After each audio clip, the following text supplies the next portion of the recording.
السلام علیکم ورحمۃ اللہ وبرکاتہ۔ پیارے بچوں، ہم ایک بار پھر آپ کے ساتھ ہیں سیرہ کہانی میرے رہبر میں۔ پچھلی قسط میں ہم نے آپ کو عبداللہ بن ابی کے بارے میں بتایا تھا کہ نبی صلی اللہ علیہ وآلہ وسلم نے اس کی باتوں سے تنگ آ کر صحابہ سے اس کو انجام تک پہنچانے کا کہا تھا۔ اس پر کچھ صحابہ میں نا اتفاقی ہوئی، جسے نبی صلی اللہ علیہ وآلہ وسلم نے ختم کرا دیا۔ ادھر حضرت عائشہ رضی اللہ تعالی عنہا اپنی امی کے گھر تھیں، تو ایک دن ان کی ایک خادمہ نے ان کو ساری بات بتا دی کہ کیسے مدینہ میں سب لوگ آپ پر جھوٹا الزام لگا رہے ہیں۔ حضرت عائشہ رضی اللہ تعالی عنہ کو بے انتہا دکھ ہوا اور وہ 2 راتیں اور 1 دن مسلسل روتی رہیں۔ نہ ان سے سویا جاتا تھا، نہ کچھ کھایا پیا جاتا تھا۔ پھر نبی صلی اللہ علیہ وآلہ وسلم وہاں آئے اور آخر حضرت عائشہ رضی اللہ تعالی عنہا سے پوچھا کہ عائشہ، مجھے آپ کے بارے میں اس طرح کی باتوں کا پتہ چلا ہے۔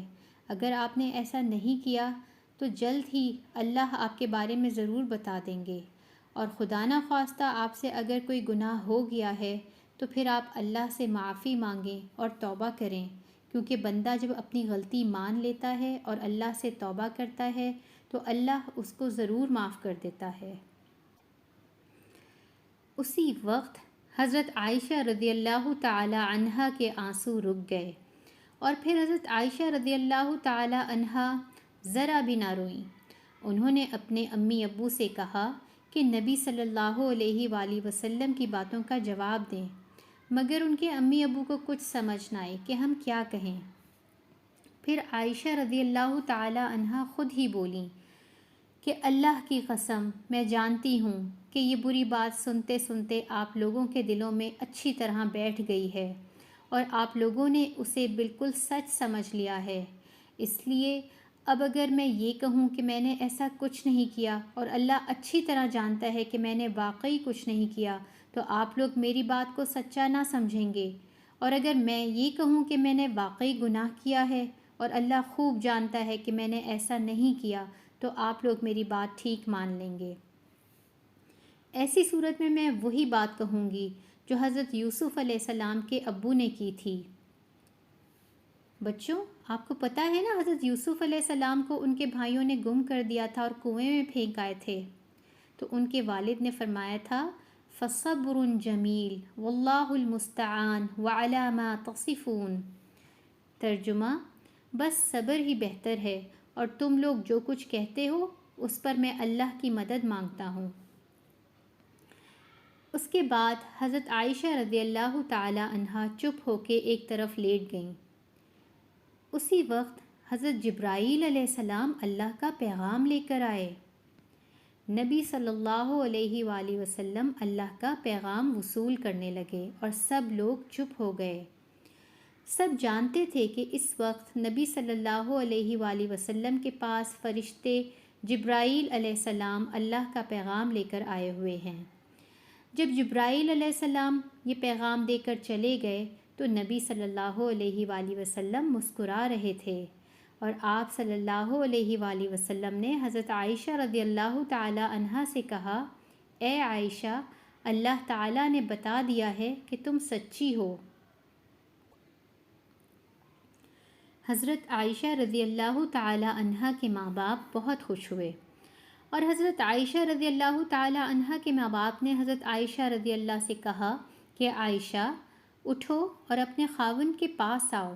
تو حضرت عائشہ رضی اللہ تعالی عنہا کا دل، جو ابھی نبی صلی اللہ علیہ وآلہ وسلم سے کچھ ناراض تھا، وہ اس بات پر ناراض تھی کہ نبی صلی اللہ علیہ وآلہ وسلم نے برے لوگوں کی باتیں سن کر ان کا یقین کیوں کر لیا۔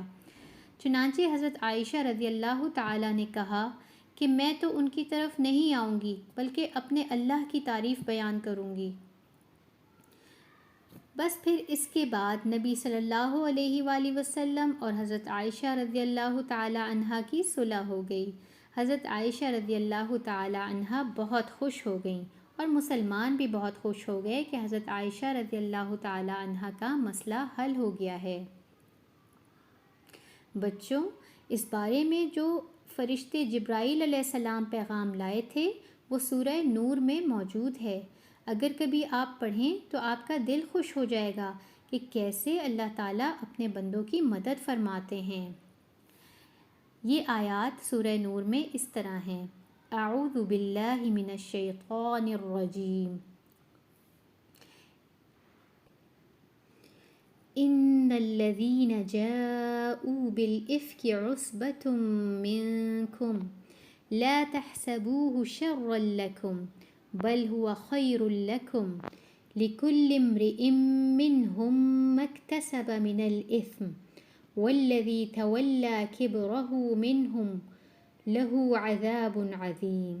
صدق اللہ العظیم۔ جی پیارے بچوں، یہ آیت اور اس آیت کے بعد کی کچھ آیات میں اللہ تعالیٰ نے اسی معاملے کا حکم دیا ہے۔ اللہ تعالیٰ نے حکم دیا کہ جو کوئی مومن اور پاک عورتوں کے کردار پر جھوٹا الزام لگائے گا اسے 80 کوڑے مارے جائیں۔ اس لیے پھر جن منافقوں نے یہ باتیں کی تھیں ان سب کو 80 کوڑے مارے گئے، پھر ان کو چھوڑ دیا گیا۔ 80 کوڑوں کا سن کر ضرور آپ سوچ رہے ہوں گے کہ ان سے تو بہت درد ہوتا ہوگا، مگر آپ یہ بھی تو سوچیں کہ 80 کوڑوں کے ڈر سے اگر مومن عورتیں برے الزامات سے بچ جائیں تو 80 کوڑوں کی سزا اچھی ہوئی کہ بری؟ پیارے بچوں، اس واقعے کا ایک بہت بڑا فائدہ یہ بھی ہوا کہ عبداللہ بن ابی سے سب مدینہ والوں کو نفرت ہو گئی اور سب کو پتہ چل گیا کہ یہ بندہ منافق ہے، بس ہر وقت فساد کی باتیں کرتا ہے۔ یعنی اب سچے مسلمان عبداللہ بن ابی سے بالکل دوستی نہیں کرتے تھے۔ چلیے بچوں، آج کے لیے بس اتنا ہی۔ اگلی قسط میں ہم آپ کو پیارے نبی صلی اللہ علیہ وآلہ وسلم کی کچھ اور مہمات کے بارے میں بتائیں گے۔ سیرہ کہانی میرے رہبر میں ہمارے ساتھ رہیے گا۔ اپنا اور اپنے گھر والوں کا خیال رکھیں۔ فی امان اللہ۔ السلام علیکم ورحمۃ اللہ وبرکاتہ۔